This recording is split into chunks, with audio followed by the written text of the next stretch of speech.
문재인 대통령이 장관급 인사 8명을 교체하는 중폭 개각을 단행했습니다. 법무부 장관에 조국 전 민정수석이 임명됐는데 한국당 등은 협치 포기라며 크게 반발했습니다. 문체부가 내년 도쿄올림픽 보이콧은 실효성이 없어 참가해야 한다는 의견을 밝혔습니다. 대신 방사능에 대한 우려를 고려해 우리 선수들에겐 국산 식자재를 직접 공급하기로 했습니다. 연일 이어지는 불볕더위에 폐지 줍는 노인들의 생활도 더욱 팍팍해지고 있습니다. 온도가 최고 60도까지 치솟는 공항 활주로의 노동자들은 쉴 곳이 마땅치 않아 어려움을 호소하고 있습니다. 전 국가대표 출신인 정종선 고교축구연맹 회장이 고교 감독 재임 중 횡령과 학부모 성폭행 의혹으로 수사를 받고 있습니다. 정 씨는 의혹을 전면 부인했습니다. 방한 중인 미국 신임 국방장관이 한미 국방장관 회담에서 한일 정보보호협정 지소미아 유지 필요성을 강조했습니다. 호르무즈 파병 문제도 거론됐습니다.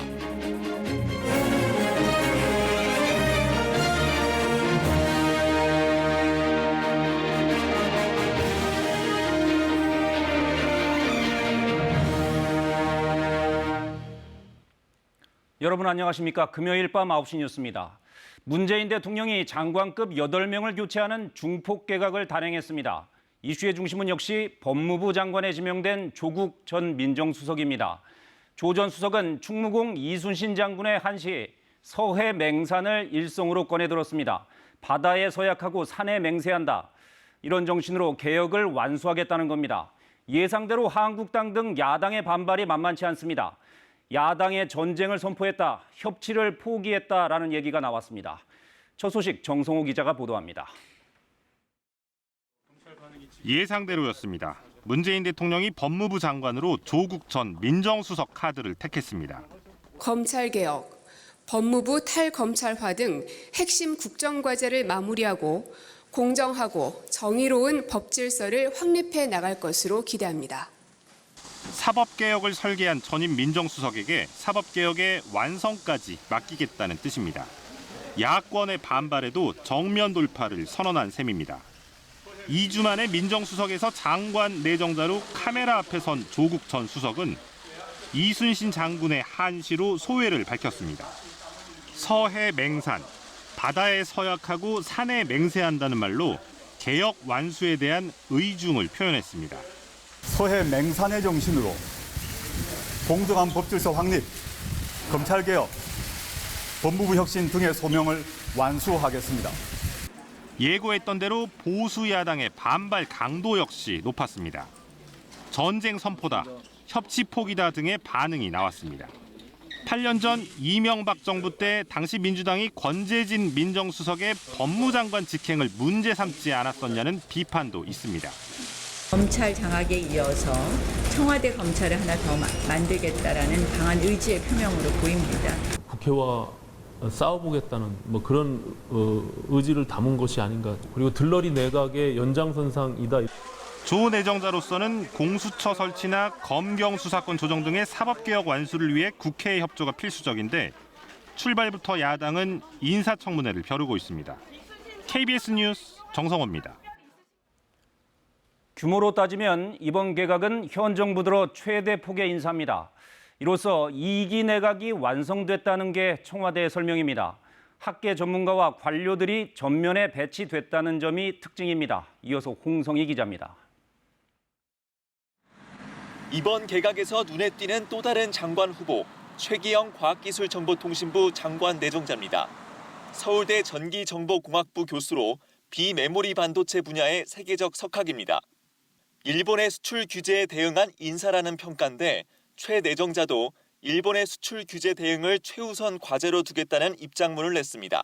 4차 산업혁명에 대응하여 과학기술과 ICT 분야의 경쟁력을 높여갈 것으로 기대합니다. 농식품부 장관엔 김현수 전 농식품부 차관이, 여성가족부 장관엔 이정옥 대구가톨릭대 사회학과 교수가 낙점됐습니다.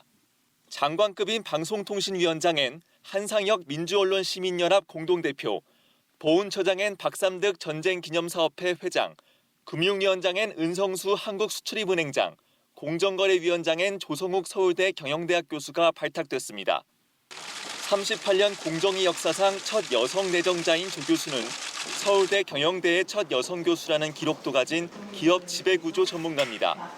공정경제를 추진하는 중추적 역할을 수행하는 공정거래위원장에 내정된 것에 대해서 막중한 책임을 느낍니다. 문정인 통일외교안보 특보가 고사한 주미 대사엔 초대 육자회담 수석대표를 지낸 이수혁 민주당 의원이 내정됐습니다. 장관급 8명이 바뀜에 따라 장관 5명을 바꾼 지난 3월에 이어 현 정부 2기 내각 인사가 사실상 마무리됐습니다. KBS 뉴스 홍성입니다. 네, 그럼 이번 인사의 특징과 배경, 전체 2기 내각의 면면을 좀 더 구체적으로 들여다보겠습니다. 청와대로 갑니다. 이병도 기자, 지난 3월 개각 때 청와대는 심기일전이란 말을 썼었죠. 총선 출마자는 내보내고 정책 시행력을 높이겠다, 이런 뜻으로 해석됐었는데 오늘 인사의 특징도 한마디로 정리해 볼 수 있을까요? 네, 오늘 인사의 가장 큰 특징은 정치인 입각이 한 명도 없었다는 겁니다. 총선 출마자 내보내고 정책 실행력 높인다는 면에서 보면 역시 3월 인사의 마무리판이라고 할 수 있겠습니다. 청와대는 인사 배경을 이렇게 말했습니다. 개혁 정책의 안정적 추진, 그리고 도덕성과 전문성. 지명자 8명 가운데 교수 출신이 4명으로 가장 많고 관료가 2명, 변호사와 군인이 각각 1명씩인데요. 이런 점에서 해당 분야 전문가를 우선 고려했다는 말, 일단 크게 틀리지 않을 듯합니다. 도덕성 등은 앞으로 인사청문회를 지켜봐야 할 것 같습니다. 네, 앞서 잠깐 언급이 됐지만 이제 2기 내각 인사가 마무리가 된 것 같습니다. 문재인 정부 중반기를 이끌어갈 내각의 면면도 한번 정리해보죠. 어떻게 꾸려져 있습니까? 네, 오늘 내정자들이 모두 임명된다는 것을 전제로 18개 정부부처 장관들의 면면을 살펴봤는데요. 먼저 평균 나이는 60.3세로 오늘 이전 60.7세보다 다소 젊어졌습니다. 최연소는 54살의 조국 후보자이고 최연장자는 69살 진영 행안부 장관입니다. 직업을 봤더니 관료와 교수가 각각 7명씩 약 40%씩을 차지했습니다. 합치면 80%에 달하는데요. 정치인은 4명으로 20% 정도였습니다. 여성 장관은 18명 중 5명으로 28% 정도였습니다. 문 대통령이 임기 초 OECD 평균 수준인 30%에서 시작해 단계적으로 높여나가겠다고 했는데 아직은 제자리 수준입니다. 정치인이 줄고 관료 등 전문가 비중이 늘면서 실용 내각의 성격이 강해졌다는 평가입니다. 국민이 체감하는 성과를 낼지는 앞으로 봐야 되겠습니다. 네, 알겠습니다. 이병도 기자였습니다. 그동안 기세등등했던 일본의 태도가 어제 오늘 미묘하게 달라지는 듯한 모습을 보이고 있습니다. 안팎의 비판과 우리 국민의 불매 운동 등이 걷잡을 수 없이 커지면서 일본 정부가 주춤하는 모습이랄까요? 이런 후폭풍을 예상하지 못했다고 일본 관리가 토로했고 광복절 이후 한국과 협의에 나설 거란 얘기도 흘러나오고 있습니다. 도쿄에서 황현택 특파원입니다. 예상 밖으로 소동이 커졌다. 일본 정부 관계자가 마이니치 신문에 언급한 내용입니다. 일본산 제품 불매 등 수출 규제 조치에 거센 후폭풍을 오판했다고 인정했다는 겁니다. 오늘은 또 이례적으로 외무성 고위 관계자가 한국 특파원들만 초청해 간담회를 했습니다. 이 고위 관계자는 그동안 한일 관계를 지탱해오던 세계의 안전장치, 즉 안보와 경제, 민간 교류 모두가 흔들리고 있다며 우려를 표했습니다. 강경 발언을 쏟아내던 일본 정부의 공식 발언에도 미묘한 변화가 감지됩니다. 日韓関係についてはこれまで韓国側からの否定的な動きが相次ぎ、非常に厳しい状況にありますけれども 일본 언론들은 한일 협의 재개 가능성도 제기합니다. 마이니치는 일본 정부가 광복절까지는 한국에서 반일 감정이 고조될 것으로 보고 그 이후에 외교당국 간 협의를 재개할 것이라고 전했습니다. NHK는 오는 21일쯤 한중일 외교장관 회담이 열릴 걸로 전망했습니다. 다만 이런 분위기 속에도 일본 정부는 미국은 중재 입장을 갖고 있지 않고 문제를 일으킨 한국이 해결책을 가져와야 한다는 기존의 억지는 굽히지 않고 있습니다. 한 건이나마 규제 품목 수출 허가를 내준 것처럼 일본 정부의 속도 조절은 여론전 명분 쌓기일 수 있습니다. 그렇지만 예상 밖의 국제적 비판 여론과 한국의 범국민적 대응에 일본 정부가 당황해하는 분위기는 뚜렷이 감지됩니다. 도쿄에서 KBS 뉴스 황현택입니다. 일본 정부가 이렇게 당황해하고 주춤할 수밖에 없는 이유 또 있습니다. 부메랑 효과가 현실화되고 있기 때문입니다. 한국 수출이 어려워진 일본 기업들이 아예 일본을 벗어나 중국이나 한국으로 생산 기지를 옮기는 방식으로 살 길을 찾아 나서고 있습니다. 도쿄에서 이민영 특파원입니다. 한국으로의 수출길을 찾아 탈일본 신호탄을 올린 건 모리타 화학입니다. 중국 내 합작 공장에서 올해 안에 고순도 불화수도 생산을 시작해 삼성전자 중국 공장에 납품하고 한국에도 수출할 거라고 니혼게이자이 신문이 전했습니다. 중국에서 중간 재료인 불산을 만들고 이를 일본에 들여와 고순도 불화수소로 가공해 한국에 공급했지만 이제는 아예 완제품을 중국에서 만들겠다는 겁니다. 최첨단 감광제 포토레지스트를 생산하는 도쿄 옥가공업은 한국에 있는 공장에서 생산량을 늘리는 비상대책을 검토하고 있습니다. 규제 이후 수출 허가가 한 건 나긴 했지만 불확실성이 여전하기 때문입니다. 少しやはり下がっているという感じでございます。これは多分しばらく続くのかなということで、今回の下方修正にもそこら辺は反映していると。 일본 정부도 불안감을 감추진 못합니다. 日本企業への影響というのは私は基本的には発生しないと思っています。それで発生するんだったら台湾や ASEAN 諸国とのサプライチェーンも成立しないわけであります。 하지만 한국 기업을 대체할 거래처를 찾는 건 불가능한 상황. 오늘 한국 특파원들과 만난 일본 외무성 고위 관료 역시 앞으로도 수출 허가는 계속 날 거라며 기업들의 불안감을 달래려 애썼습니다. 아베 정부가 던진 부메랑은 이제 한국을 돌아 일본으로 향하고 있습니다. 일본 기업들의 피해가 가시화되면서 아베 정부의 고민과 부담도 커지고 있습니다. 도쿄에서 KBS 뉴스 이민영입니다. 이런 가운데 국내에선 1년 앞으로 다가온 도쿄올림픽을 보이콧하자는 주장도 제기되고 있죠. 주무부처인 문화체육관광부가 올림픽에는 참가해야 한다는 의견을 여당에 전달한 것으로 확인됐습니다. 대신 방사능 안전 문제 등을 고려해 국산 식자재를 직접 공수해 선수단에 제공하기로 했습니다. 최영원 기자가 단독 보도합니다. 도쿄올림픽을 계기로 동일본 대지진 피해를 극복하겠다는 일본. 이번 대회를 부흥올림픽으로 정의했습니다. 하지만 방사능 올림픽 우려는 여전합니다. 특히 일본의 수출 보복 조치까지 겹치면서 올림픽 보이콧 주장까지 나왔습니다. 아베 총리가 가장 팔고 싶어하는 제품인 동경올림픽에 대해서 전 세계의 양심이 불매운동을 하게 될 것이다. 이와 관련해 문체부가 올림픽 보이콧이 실효성 없다는 결론을 내렸습니다. 한국 단독 보이콧은 올림픽 성패에 큰 영향이 없다는 건데 1988년 서울올림픽 당시 북한, 쿠바의 불참 사례를 들었습니다. 보이콧을 할 경우 우리 선수단 피해와 함께 2032년 남북 공동올림픽 유치에도 부정적 영향이 우려된다고 밝혔습니다. 다만 방사능 우려에 대해선 IOC와 도쿄올림픽 조직위에 지속적으로 문제 제기를 하기로 했습니다. 먼저 오는 20일부터 열리는 도쿄올림픽 선수단장 회의에서 공개 검증을 요구할 방침입니다. 후쿠시마산 농수산물을 선수촌에 공급하겠다는 일본 측 계획에도 정면 대응하기로 했습니다. 자체 급식지원센터를 운영해 국내에서 공수한 식자재로 만든 음식을 선수단에 제공한다는 겁니다. 이를 위해 일본 측에 검역 간소화를 요구하기로 했습니다. 이번 기회에 후쿠시마 농산물을 비롯해서 농산물이 안전하다는 걸 선언하고 싶었는데 한국이 말하자면 식자재를 가져오게 되는 경우에는 곤혹스러울 수밖에 없게 되겠죠. 그죠? 민주당과 문체부는 오는 20일쯤 당정 협의를 열고 도쿄올림픽 대응 방침을 조율할 예정입니다. KBS 뉴스 최영원입니다.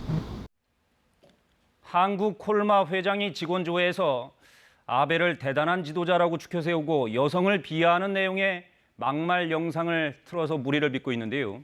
결국 한국 콜마 측이 오늘 공식 사과했습니다. 그러나 파장은 가라앉지 않고 있습니다. 불매운동 움직임까지 일고 있습니다. 김용준 기자가 보도합니다. 아베가 문재인의 면상을 주먹으로 치지 않은 것만 해도 너무나 대단한 지도자임에 틀림이 없습니다. 최근 악화된 한일 관계와 관련해 우리 정부에 대해 막말을 늘어놓는 유튜버. 여성을 비하하는 말도 서슴지 않습니다. 베네수엘라의 여자들은 단돈 7달러에 몸을 팔고 있습니다. 그리고 이제 곧 우리나라도 그 꼴이 날 거예요. 한국 콜마 윤동한 회장이 지난 7일 원래 조회 당시 직원들에게 보여준 영상입니다. 영상이 상영된 직후 한국콜마 직원들은 익명 사이트 등을 통해 답이 없다, 소름이 돋았다는 등 불쾌함을 나타냈습니다. 논란이 커지자 한국콜마는 공식 사과했습니다. 국민 여러분께 심심한 사과의 말씀을 올립니다. 올바른 역사 인식이 있어야 현 상황을 제대로 볼 수 있다고 생각해서 영상을 보여준 거고. 하지만 여성 비하 등에 대한 사과가 불충분하다며 비난은 사그러들지 않고 있습니다. 급기야 시민들은 한국콜마의 뿌리가 일본 기업이라며 불매운동 움직임마저 보이고 있습니다. 인터넷을 통해서 굉장히 많은 소비자들이 이미 불매운동을 진행을 하고 있다는 것을 알고 있고요. 저도 거기에 동참할 생각을 가지고 있습니다. 한국콜마 측은 수년 전 지주회사 체제로 바뀌면서 한국 기업이 됐다고 해명했지만 지주회사인 한국콜마홀딩스의 주가는 어제보다 9% 가까이 떨어졌습니다. KBS 뉴스 김용준입니다. 오늘도 35도를 넘는 불볕더위에 아스팔트 위를 걷기만 해도 지치는 날씨였죠. 이런 날에도 거리로 나서야만 하는 노인들이 있습니다. 하루하루 생계를 위해 폐지를 주업하는 분들입니다. 땡볕 아래서 온종일 일해도 1, 2만 원 벌기조차 힘든 현실을 엄진아 기자가 취재했습니다. 언덕을 오르고 계단을 내려오면서 폐지를 줍습니다. 오전 9시 기온은 이미 30도를 넘었습니다. 수레는 점점 묵직해지고 뜨거운 열기도 더해갑니다. 더위가 많이 있으면은 그냥 2시에 끝날 때도 있고. 오래 못 하시죠? 내가 이제 몸을 아끼려니까. 폭염 경보가 내려진 날 꼬박 8시간 동안 고물상을 4번 오갔습니다. 손에 쥔 돈은 21,000원. 더워도 추워도 비가 와도 거리를 떠날 수 없는 이유는 책임져야 할 가족이 있기 때문입니다. 끼니도 거리에서 때우며 아끼고 아껴야 생계를 유지할 수 있습니다. 저 혼자 그냥 돈 조금 벌어갖고 지 생활비도 안 돼. 많이 사 먹은다 해야 2,000원짜리 아주 큰맘 먹고 사 먹는 거예요. 폐지값이 호할 땐 사정이 좀 나았지만 요즘엔 더 어려워졌습니다. 2년 전 1kg에 100원이 넘던 폐지값은 중국의 폐기물 수입 제한 조치로 40원 선으로 떨어졌습니다. 평균 시급은 2,200원꼴, 한 달 수입이 20만 원이 채 안 됩니다. 써주는 곳은 없고 마지막으로 와서 하는 곳이 여기입니다. 어느 날 안 오시면 그 이후로는 생사를 알 수 없는 상황이죠. 폐지를 주어 생계를 잇는 노인은 전국에 7만 명 가까이로 추산됩니다. 4명 중 3명은 기초생활수급자 혜택도 받지 못합니다. 노인을 부양해줄 자녀가 있다는 등의 이유 때문이지만 현실은 다릅니다. 지금 먹고 살고 바쁜데 숨어도 시간 있어. 목구멍이 벌수인데 5,000원 벌어가야 먹고 살지. 하루 벌어 하루를 사는 노인들. 오늘도 불볕더위 속에 또 길거리로 나섭니다. KBS 뉴스 엄진아입니다. 폭염 경보가 내려진 요즘 공항 활주로와 계류장 역시 뜨겁게 달아오릅니다. 안전을 위해선 차가운 물을 뿌려서 식혀야 할 정도인데요. 이 펄펄 끓는 활주로의 열기를 견디며 장시간 일해야 하는 노동자들도 있습니다. 신지수 기자가 취재했습니다. 아지랑이가 끊임없이 피어오르는 활주로. 비행기 바퀴가 만나는 순간 하얀 연기가 솟아납니다. 한여름 공항 활주로는 그야말로 열과의 사투가 벌어집니다. 요즘같이 뜨거운 날에는 활주로 온도가 최고 60도 가까이 치솟습니다. 활주로가 이렇게 뜨거워지면 부풀어 오르며 사고가 날 수 있습니다. 해결책은 물입니다. 소방차와 살수차를 동원해 물을 뿌려댑니다. 잠시 온도가 떨어지지만 활주로 표면 온도는 여전히 40도를 웃돕니다. 제 뒤로 보이는 건 비행기가 오고 가는 계류장과 활주로입니다. 그늘이 없어 1분만 서 있어도 온몸에 땀이 흐르는데요. 잠시도 서 있기 힘들 정도입니다. 그런데 이곳에서 장시간 사투를 벌여야 하는 노동자들이 있습니다. 하루 1,100편의 비행기가 뜨고 내리는 것을 도와야 하는 지상 조업자들입니다. 잠깐이라도 햇볕을 피할 곳은 비행기 그림자뿐. 날개 그늘 곳곳에 몸을 숨기고 휴식을 취합니다. 공항 곳곳에 이동형 휴게소가 설치돼 있지만 여행 가방을 나르고 항공기 출도착을 유도하는 일이 잦아 그곳까지 오가며 쉬기 어렵습니다. 땅에서 또 복사해 올라오죠. 또 위에서는 태양이 내찌잖아요. 그래서 아무리 저희들이 잘 막는다 해도 가만히 서서도 땀이 팬트에 젖을 정도로 흐르니까. 민주노총 공공운수노조 조사 결과 인천공항 노동자들은 여름철 고충 1위로 휴게 공간 부족과 폭염 노출을 꼽았습니다. KBS 뉴스 신지수입니다. 요즘같이 심한 폭염에 노출되면 당장은 괜찮더라도 온열 질환이 생길 수 있습니다. 몸에 열이 쌓여서 체온이 지속적으로 오르기 때문인데요. 온열 질환을 예방하는 방법 박찬 기자가 알려드립니다. 더위에 지친 어르신들이 공원 한쪽 그늘에 모여 있습니다. 연신 부채질을 해도 푹푹 찌는 찜통더위의 열기는 가시지 않습니다. 시원한 데 찾아가면서 또 이렇게 부채도 붙이고. 이런 더위에 자칫 체온이 37.5도를 넘어서면 어지럽고 몸에 힘이 빠지는 등의 열탈진이 생길 수 있습니다. 40도를 넘으면 열사병으로 생명을 위협하기도 합니다. 체온이 올라가면 우리 몸은 열을 발산하거나 땀을 흘려 체온을 떨어뜨립니다. 하지만 폭염에 계속 노출되면 열을 방출하는 능력이 떨어져 몸에 열이 쌓입니다. 당장은 괜찮더라도 지속해서 체온이 올라 2, 3일 뒤에 온열 질환이 생길 수 있습니다. 가볍고 얇은 복장이면 충분할 것 같고요.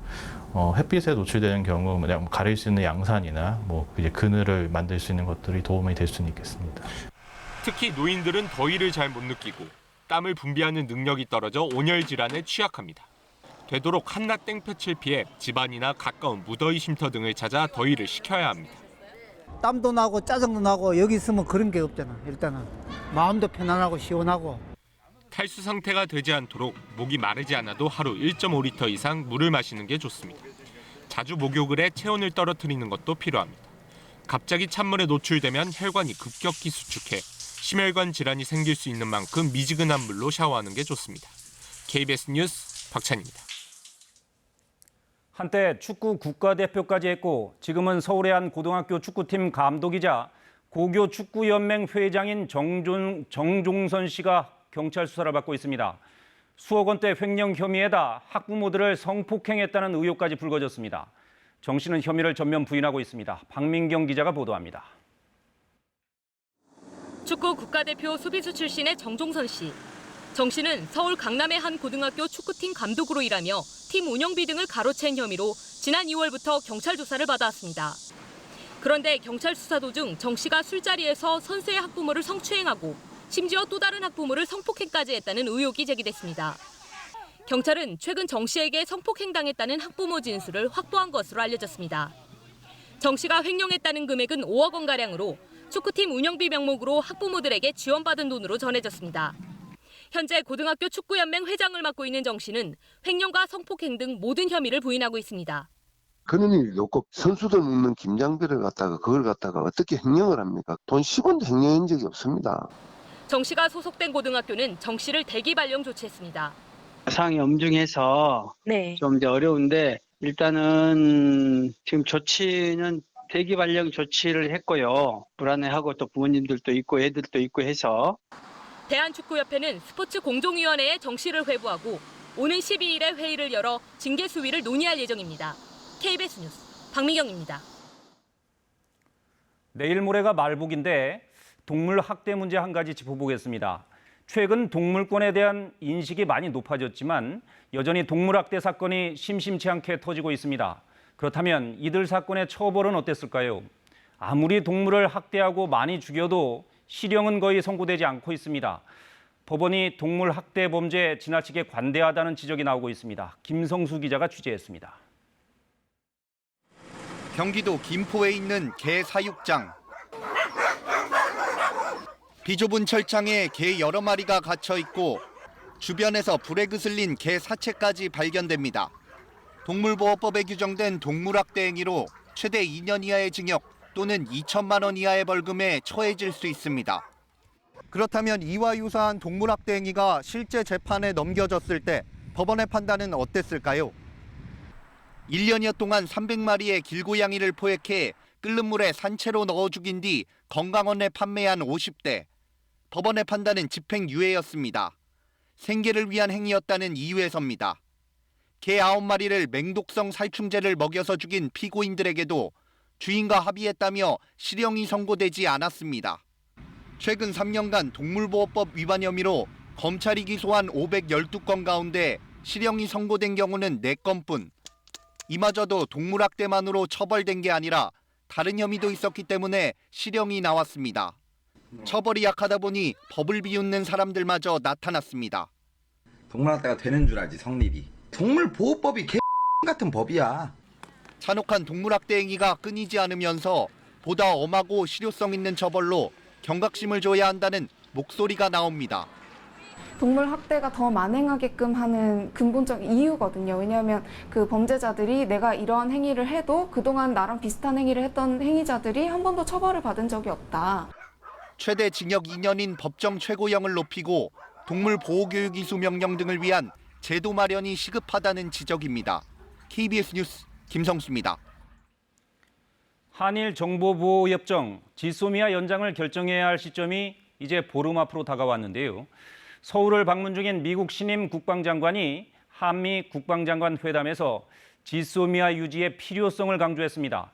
방위비 분담금 문제는 거론되지 않았다고 정부는 밝혔습니다. 박민철 기자의 보도입니다.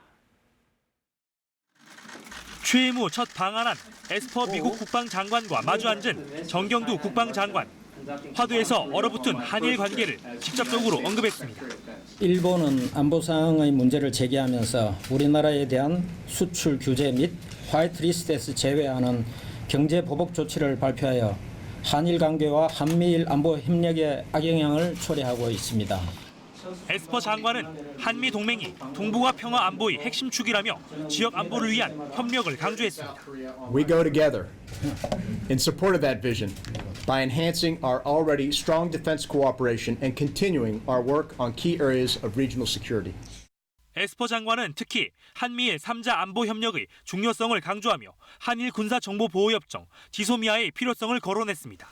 지소미아 연장 여부를 결정할 시한이 보름 앞으로 다가온 상황. 한국 방문 전 일본에서도 지소미아의 필요성을 강조한 미국이 양국 정부를 향해 막판 설득에 나선 겁니다. 이에 정경두 장관은 지소미아에 대한 국민 여론이 좋지 않다. 여러 가지 상황을 종합적으로 판단해 결정하겠다는 입장을 밝힌 것으로 전해졌습니다. 미국이 지속적으로 요구해온 호르무즈 파병 문제도 거론됐습니다. 미국 측은 호르무즈 해협 항행의 자유를 위해 노력해달라며 한국의 파병을 희망하는 뜻을 둘러 말했고 한국은 다양한 방안을 검토하고 있다고 답했습니다. 에스퍼 장관은 문재인 대통령, 강경화 외교장관과도 잇따라 만났는데 앞서 트럼프 대통령이 인상을 시사했던 주한미군 방위비 분담금은 거론되지 않았다고 정부는 밝혔습니다. KBS 뉴스 강민철입니다. 미국과 중국 간의 갈등은 이제 전면전이라는 표현이 전혀 어색하지 않을 정도입니다. 사사건건 부딪히고 있는데 외교적인 수사도 사라지고 거친 말들이 오가고 있습니다. 베이징 연결해 자세히 짚어보겠습니다. 강민수 특파원, 미중 갈등이 무역에서 금융으로 또 군사 분야로 번지더니 오늘은 또 홍콩 문제로 맞붙었군요. 네, 그렇습니다. 이 홍콩의 시위를 놓고 미국이 중국에게 폭력배 정권이라는 표현을 썼고 중국은 강도 같은 논리라고 되받았습니다. 이 미국 국무부 대변인과 중국 외교부 홍콩 사무소의 얘기인데 아주 이례적이죠. 설전은 홍콩 시위 미국 배후설에서 시작이 됐습니다. 홍콩의 한 친중 매체가 홍콩 주재 미국 영사가 조슈아 웡 등 시위 주도자들과 만나는 사진을 공개했고요. 또 다른 매체는 이 영사는 물론 자녀들의 신원까지 공개를 했습니다. 그러자 미국 국무부는 중국 정부가 시킨 것이라며 폭력배 정권이라고 비난을 했고 중국 외교부는 내정 간섭하는 미국의 강도 같은 논리라고 맞받았습니다. 네, 말이 나온 김에 홍콩 상황은 지금 어떻습니까? 네, 홍콩 시위대 측에서 국제사회의 관심과 지지를 끌어내려 안간힘을 쓰는 모습입니다. 오늘 오후부터 시위대는 아예 홍콩 국제공항에 나가서 관광객을 상대로 호소를 하기 시작했습니다. 반면 내일은 홍콩 정부와 홍콩 경찰의 법 집행을 지지하는 친중파의 대규모 맞불 집회도 예정이 돼 있습니다. 네, 캐리람 행정장관이 강경파 경찰 간부를 재기용했다는 소식도 들리던데 무력 진압 가능성은 없습니까? 네, 홍콩은 물론 중국 정부도 무력 진압 가능성을 거론하면서 시위대를 압박하고 있습니다. 최근 중국의 공안들이 홍콩 인근 선전에서 이 대규모 폭동 진압 훈련을 하는 사진이 공개되기도 했었는데요. 계엄령이 내려질 것이라는 소문까지 돌고 있는 상황입니다. 네, 미중 갈등은 원래 홍콩보다는 타이완이었죠. 타이완을 둘러싼 갈등도 고조되고 있다면서요. 네, 당장 내년 1월에 타이완 총통 선거가 있는데 친중 성향 후보를 당선시키려는 중국과 이를 막으려는 미국의 기싸움이 한창입니다. 이 미국은 타이완에 무기를 팔고 중국은 타이완 여행을 금지하면서까지 맞서고 있습니다. 네, 경제 분야에서도 갈등이 갈수록 더 커지는 모양새인 것 같아요. 네, 미국은 화웨이 수출 규제 완화 움직임을 멈춰버렸고요. 또 중국은 미국산 농산물 구매 취소에 이어서 위안화 가치 하락을 그냥 방치하고 있습니다. 중국은 또 히토리를 무기화하겠다는 뜻을 노골적으로 표명하는 등 미국에 강력히 맞서는 쪽으로 태세를 완전히 전환했습니다. 당분간 양측의 강대강 대치는 불가피해 보입니다. 네, 잘 들었습니다. 베이징에서 강민수 특파원이 전해드렸습니다. 인천에서 붉은 수돗물 사태가 벌어진 지 석 달도 안 지났는데 이번엔 경북 포항에서 검은 수돗물이 나온다는 피해 신고가 쏟아지고 있습니다. 하지만 포항시는 수질에 별 문제가 없다는 입장이어서 주민들이 불안에 떨고 있습니다. 정혜미 기자입니다. 경북 포항의 한 가정집에서 사용한 수돗물 정수 필터들입니다. 사용한 지 하루 이틀 만에 모두 이렇게 시커멓게 변했습니다. 개수대에 새 필터를 끼우고 수돗물을 틀어봤습니다. 물을 튼 지 3분도 안 돼서 정수 필터가 갈색으로 변합니다. 포항 시내 일부 지역에서 지난달 중순부터 보름 넘게 이런 현상이 계속되고 있습니다. 아기를 키우는 집이다 보니까 이 물로 씻고 마시고 하잖아요. 그런데 지금 이렇게 검은색 물이 나오는데 저희 아이의 건강이 제일 걱정돼요. 또 다른 가정집도 마찬가지입니다. 샤워기 필터가 시커멓게 변했고 물티슈로 닦아내자 새카만 입자들이 묻어나옵니다. 갈아도 하루 만에 지금 색깔이 이렇게 시커멓게 변해요. 심지어 처음에 이제 물 틀면 물이 이렇게 좀 누런 물이 나오고 이제 가루 같은 게 이렇게 손에 묻어나요. 이렇게 수돗물 필터가 검게 변한다는 신고를 한 가구만 50여 가구에 이르는데요. 실제 피해 가구는 수천여 가구에 이를 것으로 추정됩니다. 포항시는 수돗물을 염소 처리하는 과정에서 물속에 있던 철과 망간 등이 산화돼 검은 입자가 생겼다고 판단하고 있습니다. 일부 주민들은 알레르기와 피부 질환 등의 피해를 호소하고 있습니다. 그러나 포항시는 수질 검사 결과 별 문제가 없다는 입장입니다. 수질은 우리가 먹는 물 기준에 적합하게 나가고 있습니다. 정수상에서는 문제 없습니다. 인천에 이어 포항에서도 수돗물에 대한 불신과 공포가 확산되고 있지만 당국은 별다른 대책을 내놓지 못하고 있습니다. KBS 뉴스 정임입니다.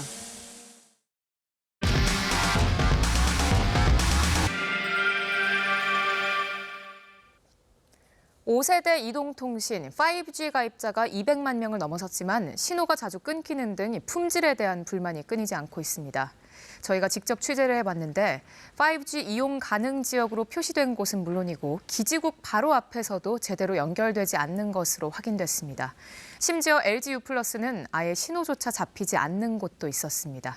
현장 K 홍화경 기자입니다. 연간 800만 명이 찾는 용인 에버랜드. 건물 옥상에 이동통신 3사의 5G 기지국이 있습니다.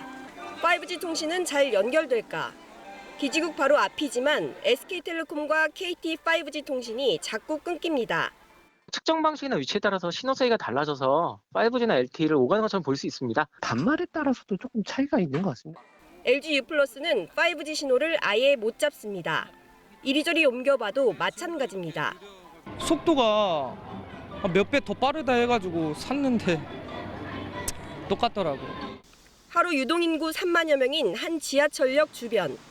5G 기지국 앞이지만 여기도 SK텔레콤과 KT는 자주 5G가 끊기고 LGU+의 신호는 아예 잡히지 않습니다. 인근 대리점 직원조차 LTE로 쓴다고 말할 정도입니다. 아직까지는 4G망이 더 많아서 이제 왔다 갔다 하신다라고 생각하시면 끊기는 게 싫어가지고 저는 그냥 지금 LTE 무선 모델을 이렇게 쓰고 있거든요. 두 곳 모두 통신사 홈페이지에는 5G 이용 가능 지역으로 표시된 곳. 왜 이런 일이 생긴 걸까? LTE 장비랑 5G 장비가 같은 회사 제품이 있어야 서로 호환성이 확보가 되거든요. 노키아 5G 장비가 수급이 좀 어려워서 삼성 장비로 5G를 깔고 있어요. 서로 호환이 확보가 안 돼요. 그러니까 서비스가 안 되는 거죠.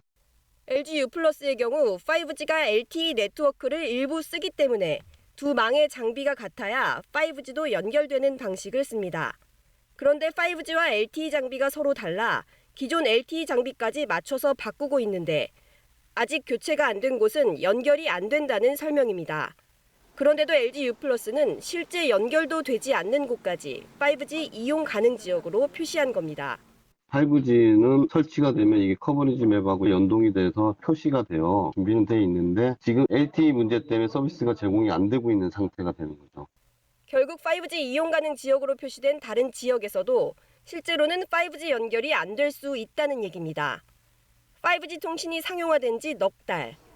통신사들의 연결 가능 지역에 대한 정부의 공식 조사는 아직 없었습니다. 지난해 LTE 신호에 대한 정부 조사에서 특히 LG U+의 경우 연결되지 않는데도 연결된다고 표시한 비율이 34%나 됐습니다. 하지만 자발적 시정 지시만 내려졌을 뿐 제재는 없었습니다. 현장 K 홍화경입니다. 한 달 사용자만 1,000만 명이 넘는 카카오 택시. 서비스 중에 1,000원을 더 내면 더 빠르게 택시를 호출해주는 스마트 호출 기능 많이 써보셨을 겁니다. 그런데 이 스마트 호출로 부른 택시를 이용자의 잘못이 아닌 다른 이유로 타지 못하더라도 취소 수수료 500원이 빠져나간다는 사실 알고 계셨나요? 한 고객이 고객 책임이 아닌데도 수수료를 부과하는 건 부당하다며 소송을 제기했습니다. 한우리 기자입니다. 지난 5월 이지영 씨는 카카오 택시를 호출했습니다. 1,000원을 더 내면 빠르게 택시가 잡히는 스마트 호출 기능을 이용했습니다. 그런데 탑승 위치를 못 찾겠다며 택시는 오지 않았습니다. 욕설하시고 전화를 바로 끊고 배차 취소하셨기 때문에 저는 그 택시를 탑승할 수가 없었고요. 택시도 못 탔는데 이 씨 계좌에선 500원이 자동 결제됐습니다. 카카오 측은 약관에 따라 고객 책임으로 배차가 취소돼 수수료 500원을 부과했다고 설명했습니다. 이 씨는 택시 기사가 일방적으로 취소했다며 환불을 요구했지만 거절당했습니다. 이미 기사님은 배차가 되어서 대기 장소에 갔었기 때문에 개런티 형식으로 환불은 어렵다 이런 답변을 받았습니다. 결국 소송을 제기했습니다. 소송 비용은 송달료 48,000원 등 환불 청구 금액인 500원의 100배. 그나마 이 씨가 변호사여서 선임 비용은 들지 않았습니다. 500원 자체가 중요했다기보다는 이런 식으로 500원을 돌려받지 못한 분들이 많이 있을 것 같아서 시스템 개선을 위해서는 법원은 카카오가 500원을 돌려줘야 한다고 결정했습니다.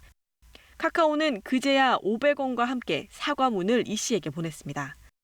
카카오는 그러나 법원 결정 이후에도 약관은 그대로 둔 채 고객 응대 매뉴얼만 개선했다고 밝혔습니다.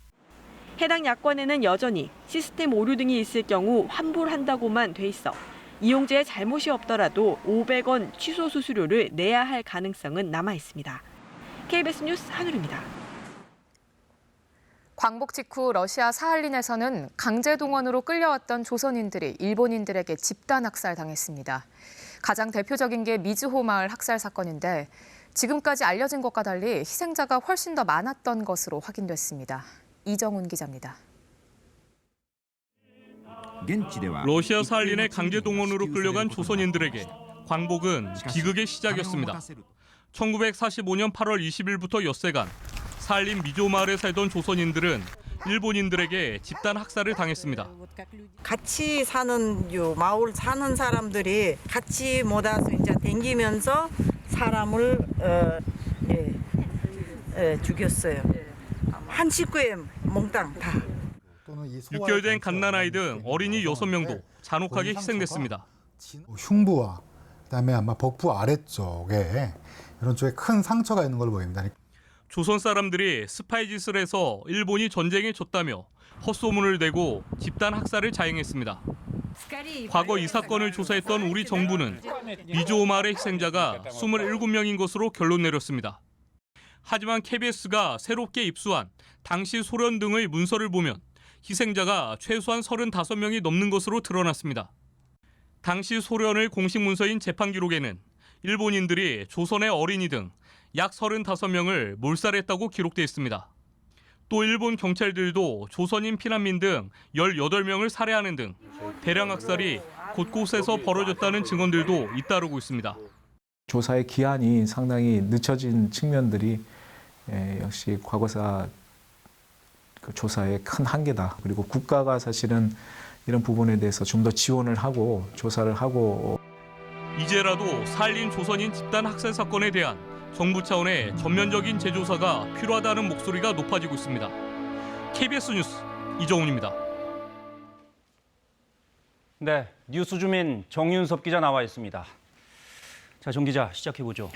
네, 화면 보실까요? 2019년 상반기 부끄러운 동문상. 그러니까 네. 그 서울대학교 동문 게시판이라고 할까요? 그래서 지금까지 한 4,000명 넘게 투표를 참여를 했는데 지금까지 1위가 이제 조국 법무부 장관 후보자입니다. 네, 오늘 이 기사가 많이 나왔습니다. 네. 그런데 몇 년 전에 조국 후보자 본인이 저 투표에 대해서 얘기한 적이 있었다면서요? 그랬었죠. 이제 문재인 대통령이 경선 후보자 시절에 북콘서트 행사장이었는데요. 일단 당시 발언 들어보겠습니다. 네. 김진태 의원이 저희 학교 학생들이 뽑은 최악의 동문 3위에 오르신 분입니다.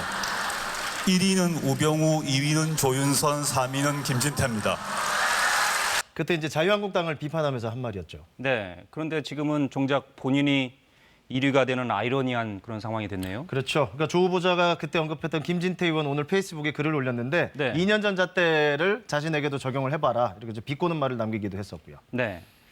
그런데 이 투표가 그만큼 공신력이 있는 겁니까? 그러니까 사실 이 투표가 뭐 공식 기관에서 하는 것도 아니고 2016년에 이 게시판에서 이제 시작이 된 건데 그러니까 전체 동문이 한 40만 명이라고 하니까는 뭐 참여자 수만 뭐 단순하게 비교해 보면 상당히 적은 수라고 할 수 있죠. 네, 대표성이 있다고 보기에는 어렵겠네요. 네, 그리고 거기다가 이제 이 게시판을 보거나 쓰려면 이제 서울대학교 학적이 있어야 되거든요. 네. 왼쪽에 보시면 아이디를 산다, 빌린다 이런 식으로 2만 원, 만 원. 그러니까 사고 파는 경우도 있었고요. 네. 오른쪽을 보면은 최근에 그 친일 발언 그리고 뭐 기자 폭행 이렇게 논란을 빚고 있는 저 이영훈 전 교수와 조국 후보자 중에 누구를 더 존경하냐 이런 투표를 하자는 글도 올라왔는데 이거 같은 경우는 이 전 교수가 더 존경하는 투표자 수가 더 많게 나오기도 하고 있고요. 그렇군요.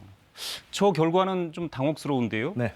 어쨌든 그렇다 해도 모교 동문들 사이에서 조 후보자가 부끄럽다 이런 여론이 있다는 거는 조 후보자 본인이 좀 새겨서 봐야 될 부분이 본인이 있는 거 관련 아니에요? 발언도 예. 직접 언급을 했었고요. 네. 그러니까 근데 최근에 이제 폴리페서 이른바 논란이 있었잖아요. 그때 네. 이제 게시판에 글이 하나 올라왔는데 벌써 2년 이상 비웠다. 그러니까 장관까지 하면 1년 더 비울 거고 좀 너무하는 것 아니냐라는 이제 글이 올라왔는데 이게 정치적 공방을 떠나서 이제 학생 입장에서는 또 할 수 있는 얘기라고 볼 수 있죠. 특히 조 후보자는 그 SNS 때문에도 많이들 그 얘기를 많이 들었죠. 그렇죠. 이제 민정수석 그 현직에 있을 때는 이제 특히 일본 무역 도발이 시작된 직후에 뭐 죽창가를 인용을 한다거나 뭐 애국이냐 이적이냐 또 대법원 판결을 부정하면 친일파다 이런 강경한 글 때문에 야당한테 편가르기다 이런 비판도 받았고요. 그리고 네. 민정수석의 업무 영역을 벗어난 부분에 대해서 뭐 개인 주장이 너무 강한 것 아니냐 이런 또 지적이 여당에서 나오기도 했었고요. 네, 이제 청문회를 앞두고 있는데 뭐 순탄치는 않겠는데요. 그렇죠. 그리고 또 이후에 이제 후보자 상황인데 페이스북에 또 어떤 글을 올릴지도 궁금하시기도 네. 하고요. 글쎄요, 뭐 계속 글을 올릴까요? 네. 알겠습니다. 잘 들었습니다. 뉴스주민 정윤섭 기자였습니다.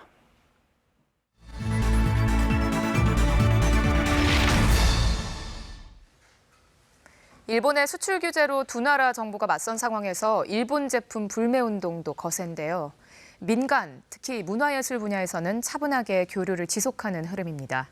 이번 달 우리나라에서 크고 작은 국제영화제가 3차례 열리는데 모두 예정대로 일본 영화를 상영하기로 했습니다. 송영국 기자가 전합니다.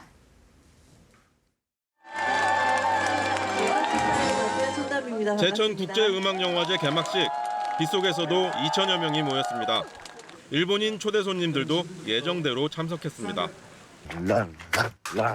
일본 영화나 투자작 7편도 모두 계획대로 상영합니다. 제천시 의회가 일본 영화 상영 철회를 요구했지만 대다수 시민들의 생각은 달랐습니다. 문화적인 교류까지 끊어가면서까지 할 이유는 없다고 생각해요. 정치는 정치 쪽에서 풀고 문화적 교류는 계속해야 되지 않나 이런 생각을 합니다. 영화제 측도 일본의 소녀상 전시 중단을 지켜보면서 오히려 감정 섞인 대응은 자제하자고 뜻을 모았습니다. 일본 관객들이 방문하셔서 손을 잡아주신 분도 계시고 옆에서 사진을 찍으신 분들도 계시고 이런 모습들도 보면서 역시 이 문화적인 행사는 정상적으로 이루어져야 하는 게 이달 개막하는 평창 남북평화영화제와 서울국제여성영화제도 일본과 관련한 계획을 바꾸지 않았습니다.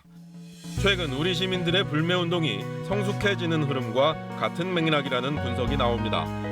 좀 더 생활 속에서 지속 가능한 불매 운동으로 이어지고 있습니다. 시민들의 굉장히 선량한 어떤 의도이기도 하고 생활 속에서 실천하고자 하는 건데 다른 부분에서 말하자면 민간 교류를 끊겠다라는 의도는 아닌 겁니다. 영화인들은 영화를 통해 상대의 생각과 문화를 이해하는 것이야말로 지금 시기에 더 필요한 문화예술 교류의 힘이라고 입을 모읍니다. KBS 뉴스 송영국입니다.